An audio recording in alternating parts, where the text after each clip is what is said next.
cast my mind to Calvary, where Jesus bled and died for me.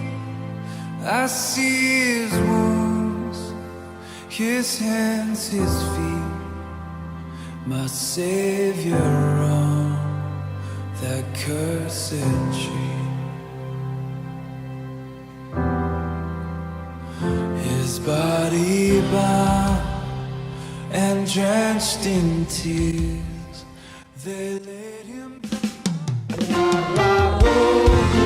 Menyala-nyala, melayanilah Tuhan. Biarlah rohmu menyala-nyala dan layanilah Tuhan. Biarlah rohmu menyala-nyala dan layanilah Tuhan. Biarlah rohmu menyala-nyala dan layanilah Tuhan. Biarlah rohmu menyala-nyala dan layanilah Tuhan. Biarlah rohmu menyala-nyala dan layanilah Tuhan. Ada banyak waktu, biarlah dan jangan lalai. Pekerjaan besar menunggu, ladang siap dituai. Tanggalkan segala beban dan dosa yang berikan. Berlari pada tujuan, panggilan surgawi. Biarlah rohmu menyala-nyala dan layanilah Tuhan. Biarlah rohmu menyala-nyala dan layanilah Tuhan. Biarlah rohmu menyala-nyala dan layanilah Tuhan. Biarlah rohmu menyala-nyala dan layanilah Tuhan. Biarlah rohmu menyala-nyala dan layanilah Tuhan. Biarlah rohmu menyala-nyala dan layanilah Tuhan. Biarlah rohmu menyala-nyala dan layanilah Tuhan. Biarlah rohmu menyala-nyala dan layanilah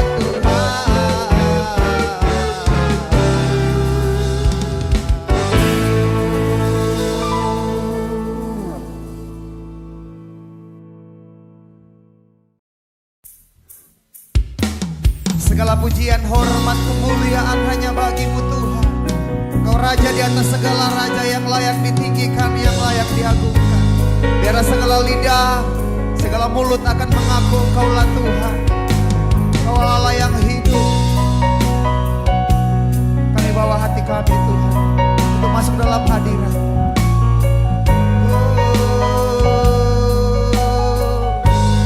Mari sama-sama katakan. Kemanakah aku dapat pergi, menjauhi rohmu yang suci, Kau sahabat, amin, dan Kau dekat.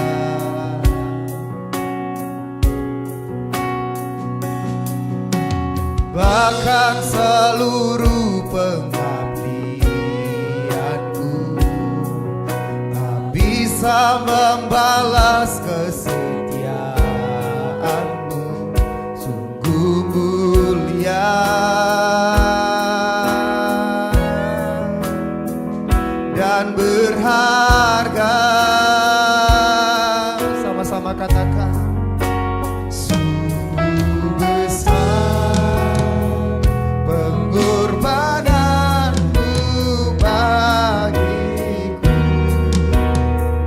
Terlalu dalam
jauhi rohmu yang suci, kau sahabat.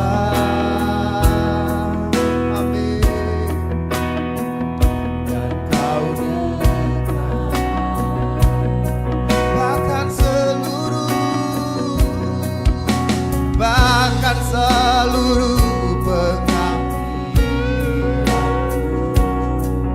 tak bisa membalas kesetiaan, sungguh mulia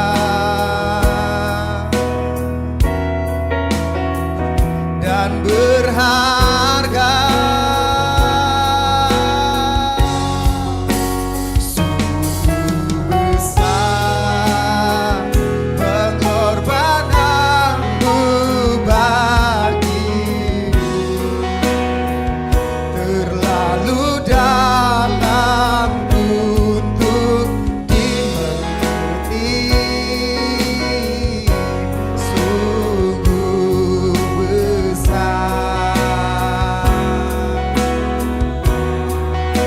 sungguh indah yang kau pikirkan tentangku,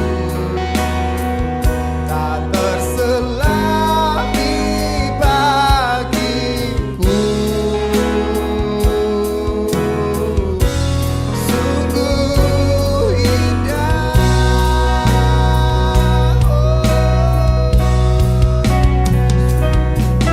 besar pengorbananmu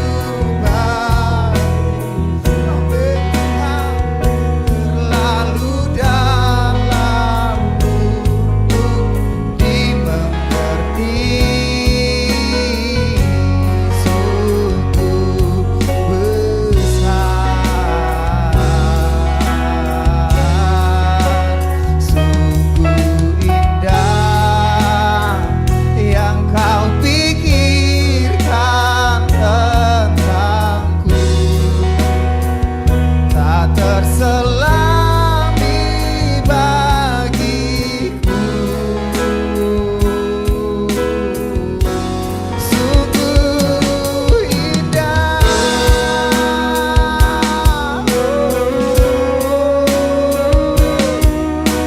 haleluya. Kami beri yang terbaik bagimu Tuhan, sebab hanya Kau yang layak.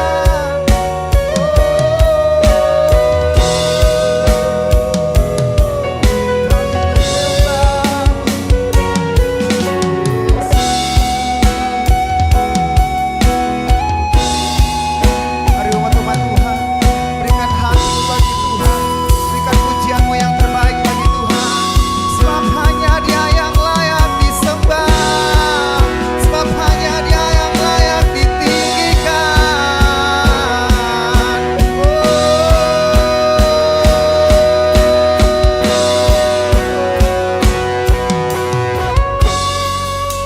Sungguh besar pengorbananmu bagiku,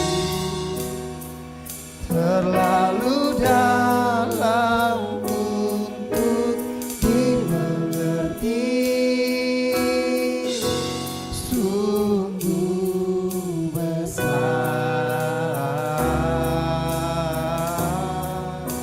sungguh indah yang kau pikirkan tentangku,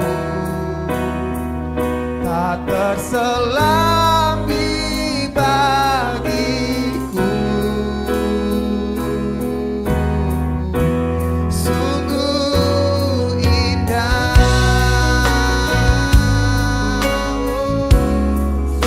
sungguh indah, sungguh indah.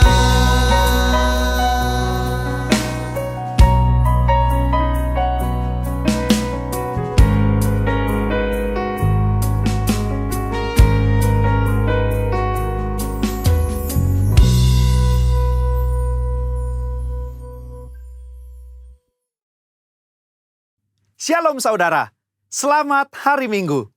Voice of Pentecost hari ini akan membahas mengenai prophetic preaching atau khotbah profetik. Khotbah profetik adalah khotbah yang disampaikan dalam hadirat, pengurapan, dan kuasa Roh Kudus agar kita dapat melakukan kehendak Tuhan di zaman now.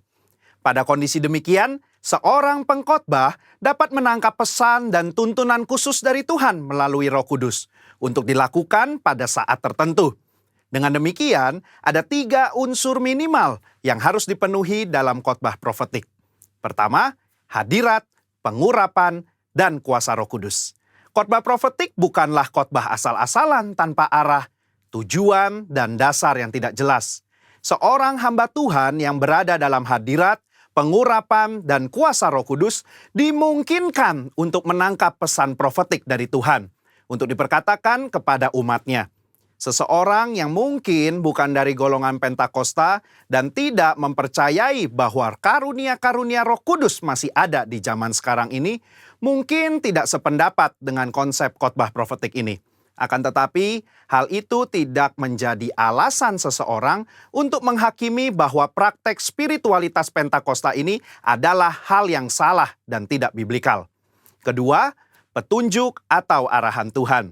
Di dalam Kisah Para Rasul 1 ayat 2, dikatakan bahwa sampai pada hari ia terangkat, sebelum itu ia telah memberi perintahnya oleh Roh Kudus kepada rasul-rasul yang dipilihnya. Ini merupakan gambaran bahwa insan Pentakosta juga dapat menerima perintah dan tuntunan Tuhan melalui Roh Kudus. Dalam ayat ini tidak dikatakan bahwa Tuhan Yesus memberi perintah kepada murid-murid melalui firman Tuhan yang tertulis, melainkan melalui Roh Kudus. Hal inilah yang mendasari bahwa pengkhotbah Pentakosta cenderung membawa dimensi yang baru ke dalam persiapan khotbah, yaitu dengan menafsirkan ayat demi ayat di dalam konteks Alkitab dan tuntunan Roh Kudus untuk pendengar di zaman now. Yang ketiga, kehendak Tuhan pada zaman now. Ciri khas dari khotbah profetik adalah bagaimana memaknai firman Tuhan yang tertulis menjadi tuntunan roh kepada jemaatnya di setiap zaman. Kita percaya firman Tuhan berlaku dan aplikatif dalam setiap kondisi dan situasi. Nah, hal ini membutuhkan kepekaan dalam mendengarkan suara Roh Kudus atas apa yang Tuhan sedang katakan. Sebagai contoh, di dalam 2 Samuel 5 ayat 17-25, Daud sedang berperang dengan orang Filistin. Sebelum Daud maju berperang, dia bertanya kepada Tuhan untuk strateginya. Dan Tuhan menjawab, majulah. Maka Daud maju dan memukul kalah di tahap pertama.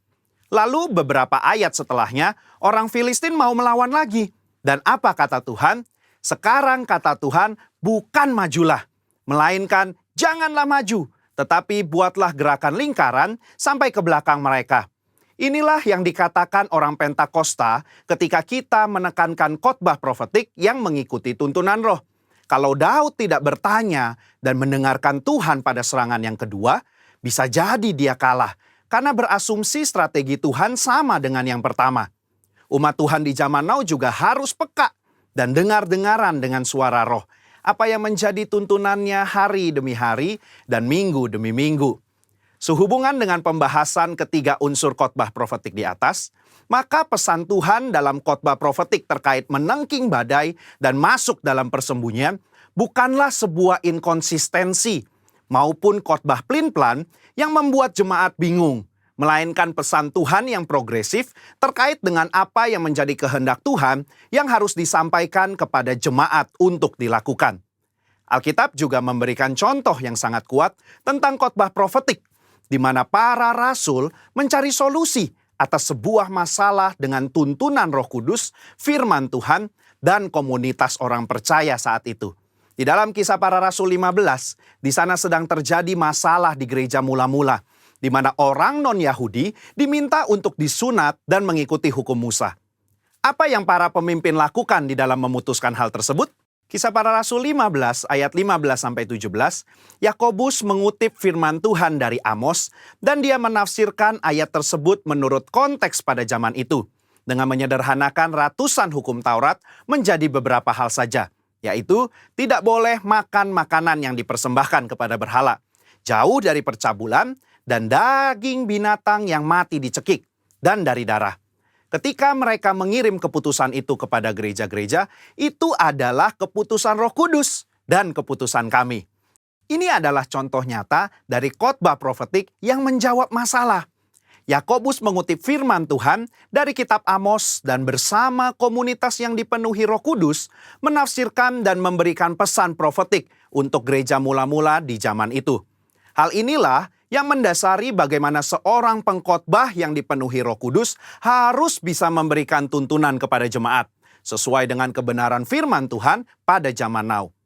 Kesimpulannya, khotbah profetik merupakan khotbah yang dihasilkan dari pengkhotbah yang berada dalam hadirat, pengurapan, dan kuasa Roh Kudus, di mana kondisi tersebut memungkinkan seorang pengkhotbah untuk mendapatkan tuntunan, arahan, dan pesan khusus dari Tuhan melalui Roh Kudus.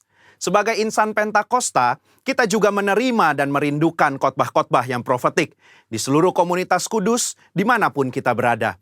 Pesan profetik ini memungkinkan seseorang untuk menangkap dan melakukan apa yang menjadi kehendak dan tuntunan Tuhan pada zaman di mana ia hidup. Sehingga dengan penuh keyakinan kita menjalani kehidupan yang berkemenangan bersama Tuhan. Amin. Saudara, untuk penjelasan lebih lengkapnya dari tim teologi kami, jangan lupa buka link yang ada di atas atau scan barcode yang tersedia. Tuhan Yesus memberkati.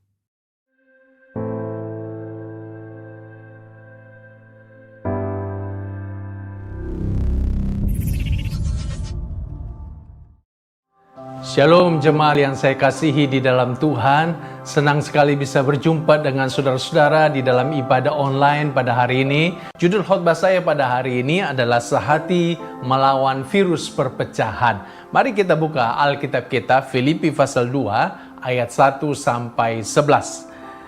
Jadi karena dalam Kristus ada nasihat, ada penghiburan kasih, ada persekutuan roh, ada kasih mesra dan belas kasihan.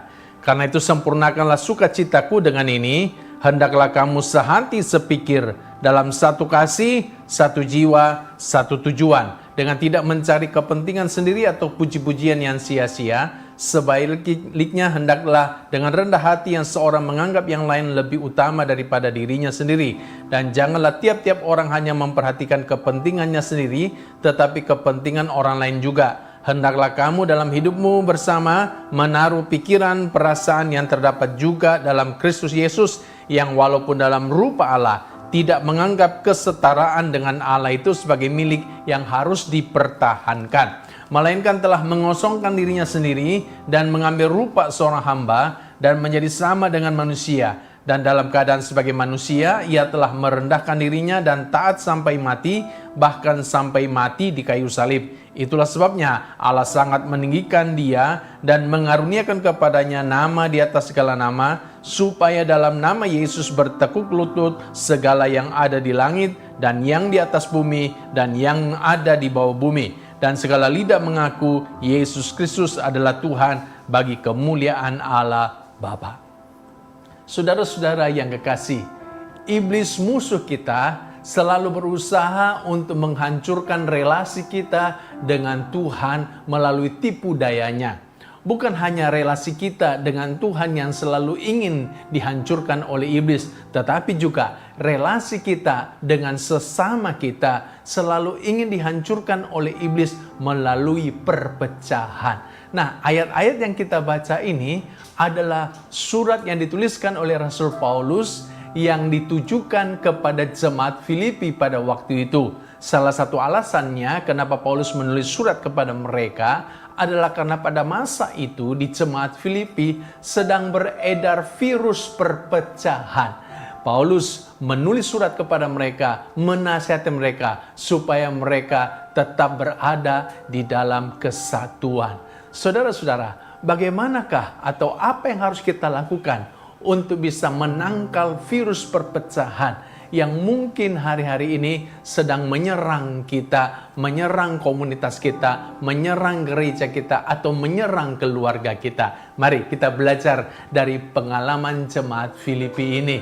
Saudara, ada 3 hal yang sedikitnya harus kita perhatikan supaya kita bisa menangkal virus perpecahan? Yang pertama, kita harus memiliki kesatuan. Di dalam Filipi pasal 2 ayat 1-2, firman Tuhan berkata begini, jadi karena dalam Kristus ada nasihat, ada penghiburan kasih, ada persekutuan roh, ada kasih mesra dan belas kasihan. Karena itu sempurnakanlah sukacitaku dengan ini. Hendaklah kamu sehati sepikir dalam satu kasih, satu jiwa, satu tujuan. Firman Tuhan mengajarkan kepada jemaat Filipi supaya mereka ini memiliki kesatuan, satu kasih, satu jiwa, satu tujuan. Jadi mereka harus punya satu kesatuan, dan ini adalah sebuah hal yang sangat penting untuk bisa menangkal virus perpecahan yang ada di tengah-tengah mereka. Saudara-saudaraku, demikian juga kita hari ini harus punya kesatuan supaya kita bisa menangkal virus perpecahan. Ada ungkapan yang berkata begini, bersatu kita teguh, bercerai kita kawin lagi. Oh enggak, saudaraku, bercerai kita runtuh. Artinya, kalau kita bersatu, maka kita akan kuat, kita akan kokoh.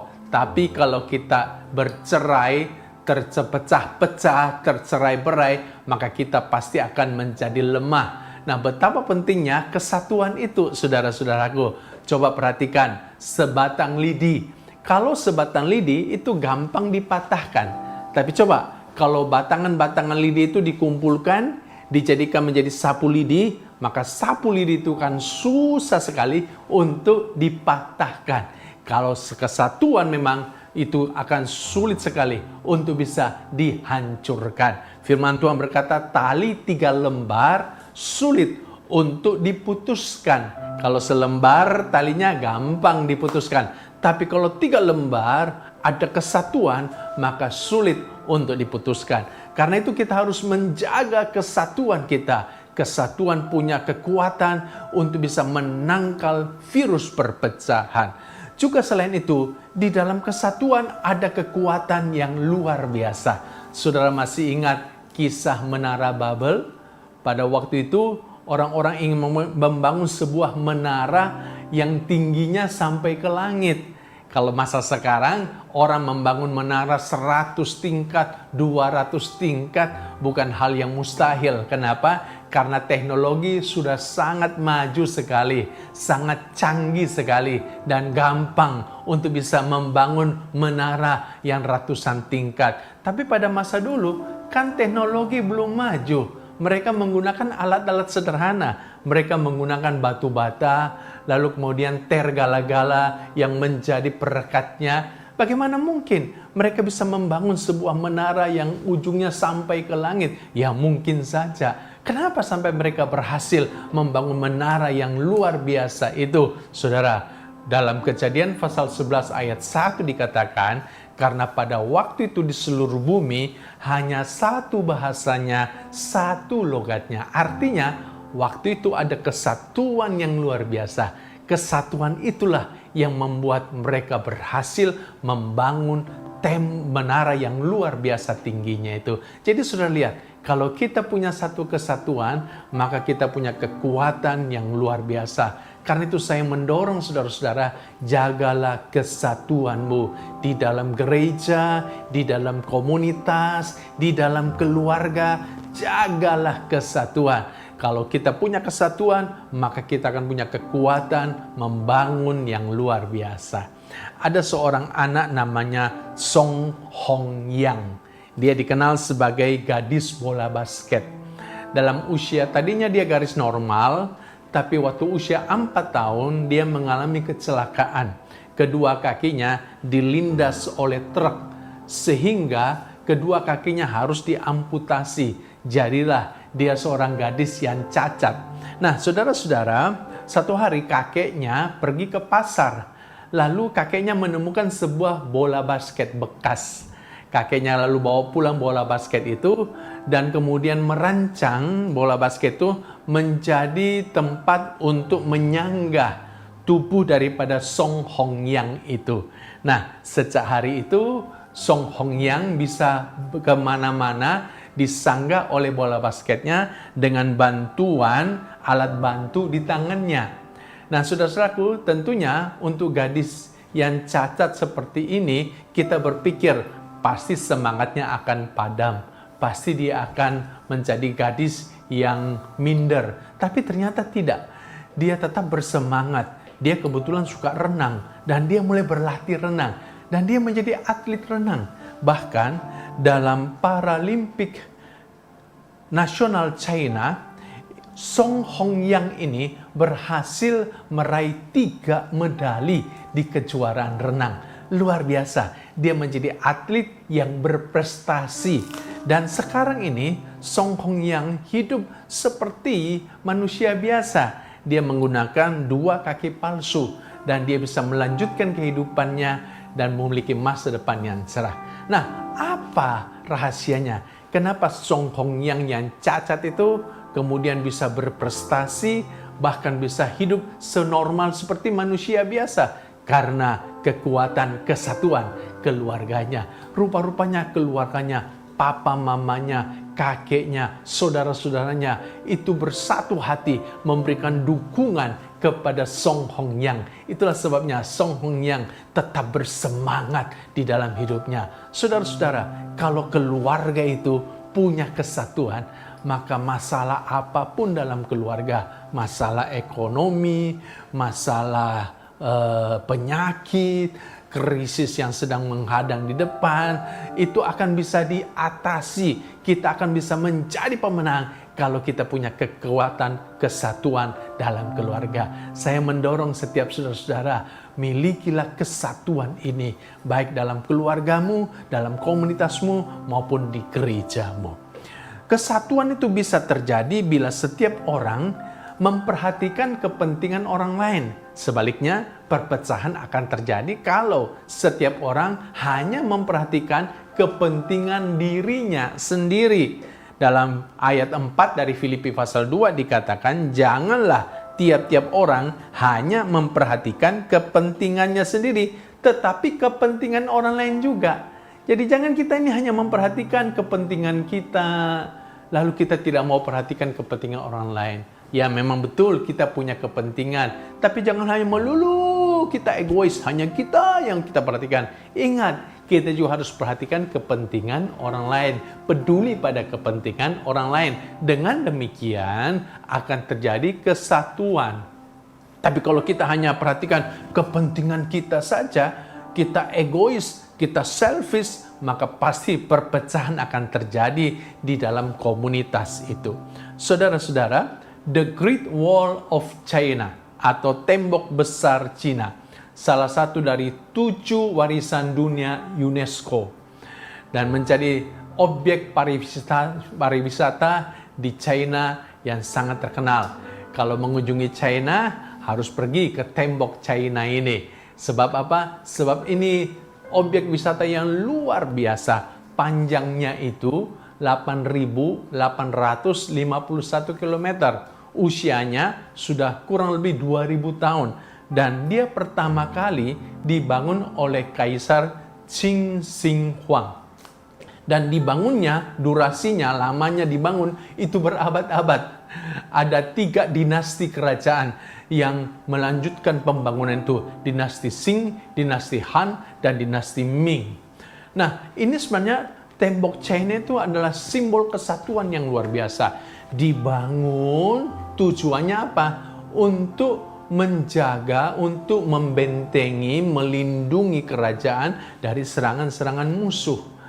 Dan satu hari ternyata akhirnya musuh berhasil memasuki Tembok China dan mengalahkan kerajaan. Ketika diselidiki, kenapa sampai tembok lambang kesatuan ini bisa ditembus oleh musuh? Ternyata penjaga tembok ini itu disuap, disogok oleh musuh gara-gara satu orang yang mementingkan dirinya sendiri, yang gila dengan uang dan mau disogok, disuap oleh musuh. Akhirnya hancurlah kerajaan itu, hancurlah kesatuan. Karena apa? Karena ada orang yang mementingkan diri sendiri. Saudara-saudara, Jangan sampai kita menjadi orang yang selfish, hanya perhatikan diri kita. Ingat baik-baik, kita belajar juga perhatikan kepentingan orang lain. Mendahulukan kepentingan orang lain, maka akan terciptalah kesatuan. Dan kalau kesatuan tercipta, maka kita akan bisa menangkal virus perpecahan. Yang kedua, apa yang harus kita lakukan untuk menangkal virus perpecahan? Yang kedua, kita harus belajar merendahkan diri seperti Kristus. Dalam Filipi 2 ayat 6 sampai 8, maka firman Tuhan mengajarkan kepada jemaat Filipi supaya mereka itu belajar meneladani Kristus. Dalam hal apa mereka harus belajar meneladani Kristus? Yaitu dalam hal mereka itu harus merendahkan diri mereka. Kristus itu setara dengan Allah. Maksudnya Kristus adalah Allah sendiri. Tetapi coba lihat, Kristus yang Allah sendiri dalam ayat 7 dikatakan dia mau kosongkan dirinya dan dia mau menjadi seperti dan dia mau menjadi manusia, bahkan menjadi hamba dari manusia. Saudara, ini kerendahan hati yang luar biasa. Coba bayangkan, seorang Allah itu mau jadi manusia dan jadi hamba waktu dia jadi manusia. Ini kerendahan hati yang luar biasa. Tapi teladan kerendahan hati inilah yang harus kita ikuti. Karena ketika kita rendah hati, maka kita akan bisa menangkal virus perpecahan di dalam komunitas kita. Saudara-saudaraku, orang yang rendah hati itu sebenarnya adalah orang yang rela melepaskan haknya dan tidak menuntut haknya seperti Kristus. Kristus itu rela melepaskan haknya. Dia punya hak sebenarnya sebagai seorang Allah, tapi dia tidak menuntut haknya sebagai Allah itu. Dia rela melepaskan haknya dan menjadi seorang manusia. Kerendahan hati seperti inilah yang perlu kita miliki, saudaraku.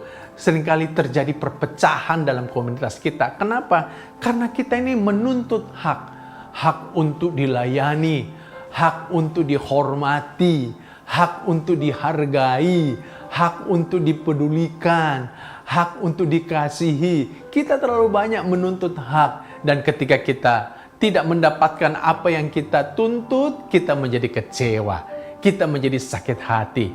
Lalu kemudian kita jadi toksik kepada komunitas kita. Kita mulai mempengaruhi orang-orang untuk juga sakit hati kepada gereja, sakit hati kepada komunitas. Lalu kita bikin, saudaraku, komunitas sakit hati, KSH. Kita bikin komunitas kurang kasih, KKK. Kita bikin komunitas kurang perhatian, KKP. Kita bikin komunitas kurang dipedulikan, KKD, saudara-saudaraku. Dan akhirnya terjadilah perpecahan di dalam gereja kita.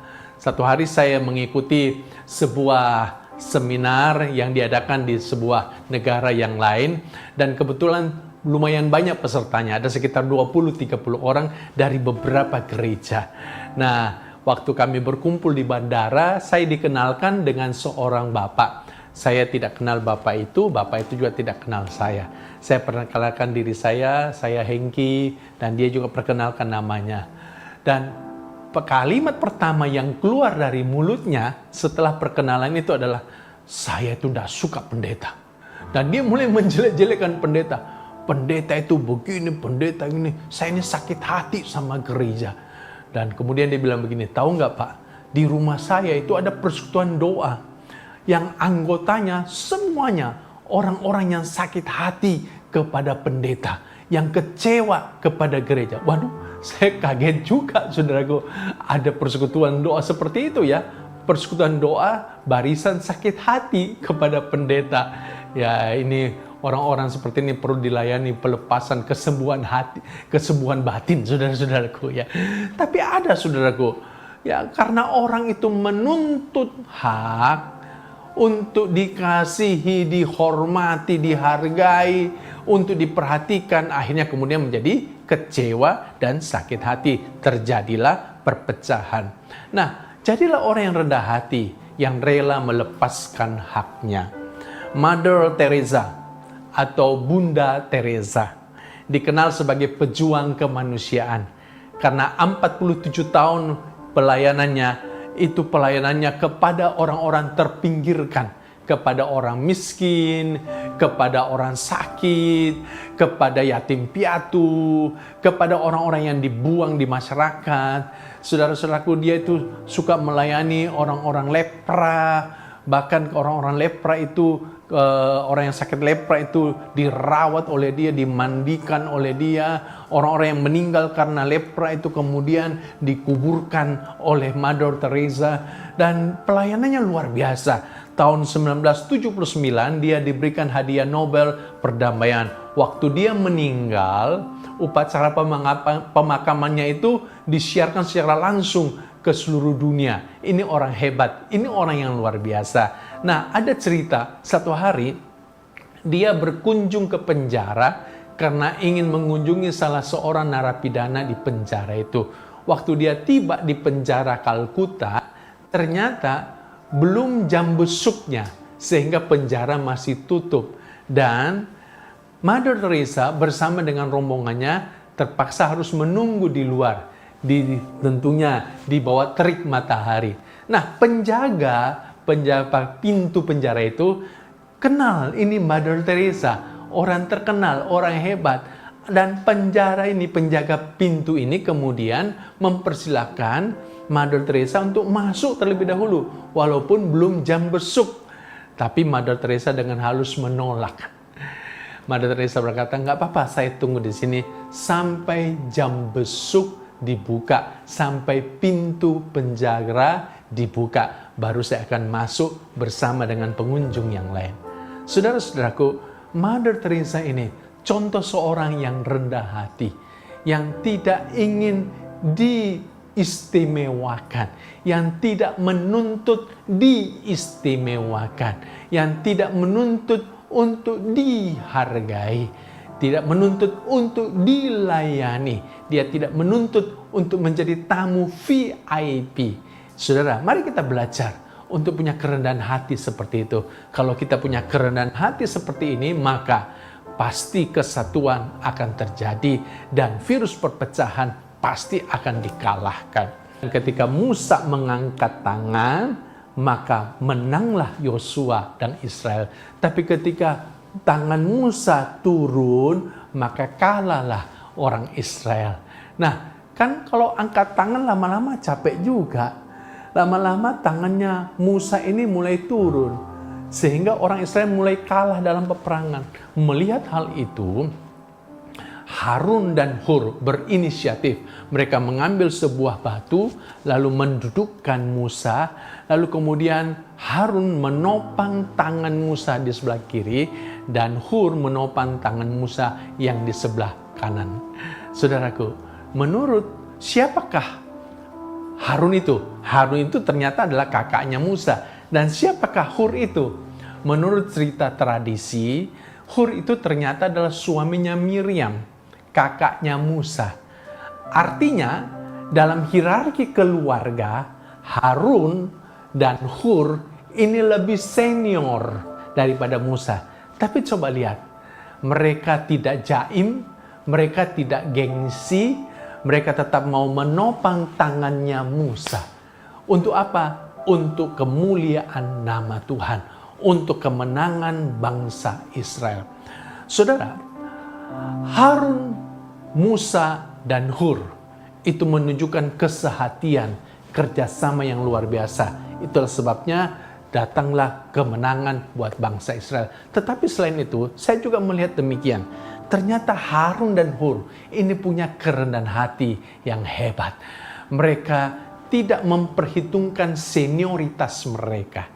Mereka tidak memperhitungkan superioritas mereka. Mereka mau tetap merendahkan hati mereka, menopang Musa. Saudara, kadang-kala perpecahan terjadi di dalam gereja. Kenapa? Karena terlalu mengagungkan senioritas dan superioritas. Ya. Dan karena senioritas, superioritas kemudian menuntut untuk dihormati, dihargai. Menjadi jaim, menjadi gengsi untuk melakukan pelayanan-pelayanan yang menurut mereka itu kurang berkenan bagi mereka. Nah, ini bisa terjadi perpecahan. Kalau mereka tidak dihargai karena lebih senior, tidak dihormati karena lebih superior, maka mereka pasti akan kecewa. Terjadilah perpecahan. Orang yang rendah hati tidak akan memandang senioritas dan superioritas. Siapapun mereka, mungkin mereka lebih kaya, punya posisi lebih tinggi, punya jabatan yang lebih hebat, mungkin mereka lebih senior, lebih punya banyak pengalaman, tapi orang yang rendah hati akan tetap melakukan pelayanan apapun, tidak akan milih-milih pelayanan, tidak akan jaim, tidak akan gengsi melakukan pelayanan untuk kemuliaan nama Tuhan. Milikilah kerendahan hati, belajarlah meneladani Yesus, dan kita akan bisa menangkal virus perpecahan. Saudara-saudaraku, yang ketiga, apa yang harus kita lakukan untuk menangkal virus perpecahan? Yang ketiga, kita harus melakukan segala sesuatu dengan tulus. Memiliki ketulusan hati akan dapat menangkal virus perpecahan. Melakukan segala sesuatu dengan tulus artinya kita melakukan tanpa pamrih, tanpa mengharapkan imbalan, tanpa ada udang di balik rempeyek, gitu. Jadi melakukan saja dengan tulus, melayani dengan tulus, beribadah dengan tulus, mengasihi dengan tulus, berbuat baik dengan tulus, menolong orang dengan tulus. Itu akan menangkal virus perpecahan. Saudara-saudaraku, seringkali kita ini melakukan segala sesuatu kadang-kadang kurang tulus. Kita ada pamrih-pamrihnya. Kita ada harapan-harapan ingin mendapatkan imbalan, ingin dihormati. Nah, ketika kita tidak mendapatkan apa yang kita harapkan, kita bisa kecewa. Ya tadi, akhirnya kita bikin barisan sakit hati, barisan orang kecewa, terjadilah perpecahan di dalam gereja. Filipi pasal 2 ayat 14 berkata, lakukan segala sesuatu dengan tidak bersungut-sungut dan berbantah-bantah. Orang yang tulus itu tidak suka bersungut-sungut, tidak suka berbantah-bantah. Orang yang melakukan dengan tulus, maka saudaraku, walaupun mungkin pelayanannya berat, pekerjaannya banyak, tugasnya banyak, dia tidak akan bersungut-sungut, dia tidak akan ngomel, dia akan terima dengan sukacita. Kenapa? Karena dia tulus melakukannya untuk Tuhan. Dia tidak berbantah-bantah, ya, merasa kamu kurang kerjanya, aku lebih berat kerjanya, ya, kamu kurang pengorbanannya, aku lebih banyak pengorbanannya. Kamu kurang sumbangannya, aku lebih banyak sumbangannya, gitu loh. Ya. Dan mulai menghakimi orang, menyalahkan orang, tidak. Ya. Orang yang tulus tidak akan mempermalukan orang. Orang yang tulus akan selalu menghormati orang lain. Walaupun mungkin orang lain tidak bekerja lebih keras seperti dia, tidak melayani sama seperti dia, tapi dia tetap menghormati, dia tidak mempermalukan orang lain. Itu namanya kita melakukan dengan tulus. Saudara, satu hari Perdana Menteri India, Jawaharlal Nehru, mengadakan kunjungan kenegaraan ke Indonesia. Dan Presiden Soekarno yang waktu itu menjadi presiden, kemudian mengundang Perdana Menteri Nehru ini dari India untuk jamuan makan siang di Istana Negara. Datanglah Nehru bersama istrinya ke istana, lalu dijamu makan siang oleh Presiden Soekarno. Dan di meja makan itu ada kobokan. Tahu kobokan ya, saudara-saudaraku? Nah, Nehru kan tidak tahu kobokan itu adalah untuk mencuci tangan. Dia pikir itu air minuman. Nehru kemudian mengambil kobokan itu lalu meminumnya. Dan saudara-saudaraku, dan itu disaksikan oleh banyak orang di meja makan. Dan apa yang Soekarno lakukan? Soekarno tidak mentertawakan, tidak mempermalukan Nehru, tidak. Yang Soekarno lakukan adalah dia juga ambil air kobokan itu dan dia juga ikut meminumnya. Begitulah caranya Soekarno menghormati Nehru, saudaraku, dan tidak mempermalukan Nehru. Saya kira sikap seperti ini perlu kita sebagai orang percaya untuk belajar. Saudara-saudaraku, jangan suka mempermalukan orang, jangan suka menghakimi orang, jangan suka menyalahkan orang. Ketulusan itu akan membuat kita tidak menyalahkan, tidak mempermalukan orang. Dan dengan demikian kita bisa menangkal virus perpecahan dalam komunitas kita. Saya berdoa apa yang saya sampaikan ini bisa menguatkan saudara-saudara dan bisa menolong saudara-saudara untuk lebih kuat di dalam Tuhan dan punya komunitas, punya persatuan yang lebih kokoh dan kuat baik di gereja saudara maupun dalam keluarga saudara. Tuhan berkati saudara. Haleluya.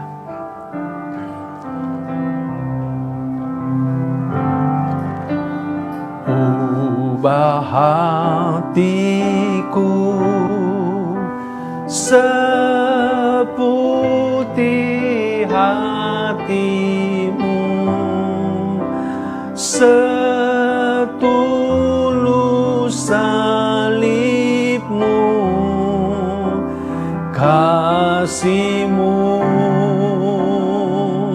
Tuhan. Biar mataku seperti matamu, pancarkan kasih-Mu, ku mau jadi seperti-Mu. Ubah hatiku,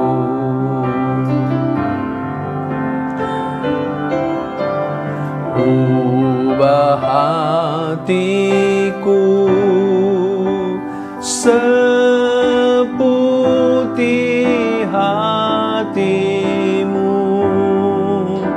setulus kasih-Mu, kasih-Mu Tuhan. Biar mataku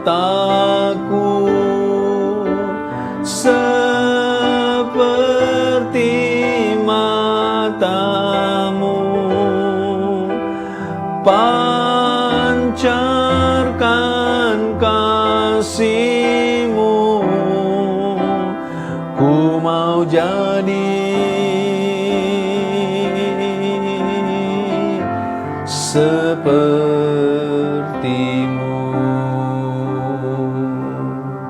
Kami mengucap syukur Tuhan, firman Tuhan sudah disampaikan, kami terima dengan sukacita, kami simpan dalam hati kami mau mempraktekkannya dalam kehidupan kami mau menangkal semua virus perpecahan di dalam gereja kami, dalam komunitas kami, bahkan di rumah kami, sehingga kami punya keluarga yang kokoh dan kuat, gereja yang kokoh dan kuat, persatuan kami kuat. Oh, terima kasih Tuhan. Kami bersyukur kepada Tuhan. Hamba menyerahkan seluruh umat-Mu dalam tangan Tuhan. Tuhan pakai mereka lebih lagi. Tuhan urapi mereka lebih lagi. Di dalam nama Tuhan Yesus kami berdoa. Amin. Bapak Ibu, saudara-saudari, seluruh jemaat Tuhan yang saya kasihi, mari kita tundukkan kepala sebelum kita mengakhiri ibadah pada pagi hari ini. Bapa, kami bersyukur kepadamu atas anugerah yang besar, pemeliharaan yang senantiasa terjadi dalam kehidupan kami pada masa-masa COVID sampai pada hari ini. Kami percaya begitu besar pertolongan Tuhan, perlindungan Tuhan, penyertaan Tuhan di dalam kehidupan keluarga kami masing-masing.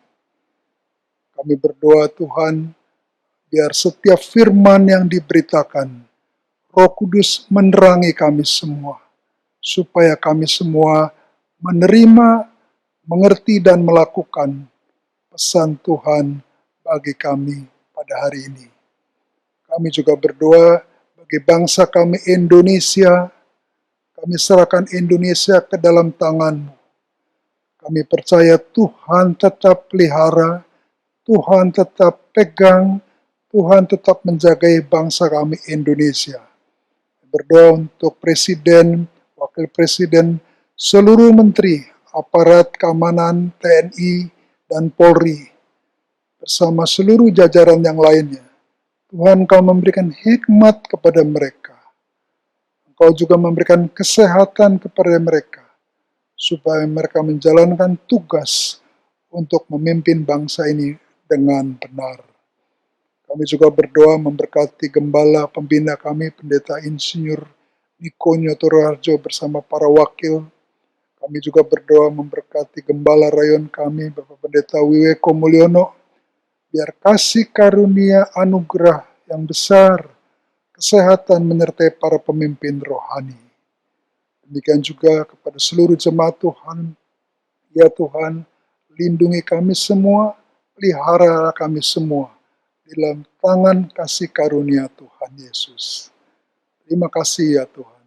Jemaat yang dikasih Tuhan, sebelum kita pulang, mari kita angkat tangan kita buka hati kita untuk siap menerima berkat Tuhan. Ya Bapa di surga, berkatilah seluruh jemaat Tuhan. Berkatilah keluarga mereka. Berkatilah suami istri, anak-anak mereka. Berkatilah usaha dan pekerjaan mereka. Biarlah kasih karunia Tuhan Yesus yang berlimpah-limpah Engkau anugerahkan, Engkau curahkan dalam kehidupan mereka. Bersama-sama dengan persekutuan yang manis dengan Roh Kudus, selalu menyertai jemaat-Mu. Mulai pagi hari ini, sampai kita semua dijemput di awan-awan yang mulia. Yang percaya, kita sama-sama katakan, Amin.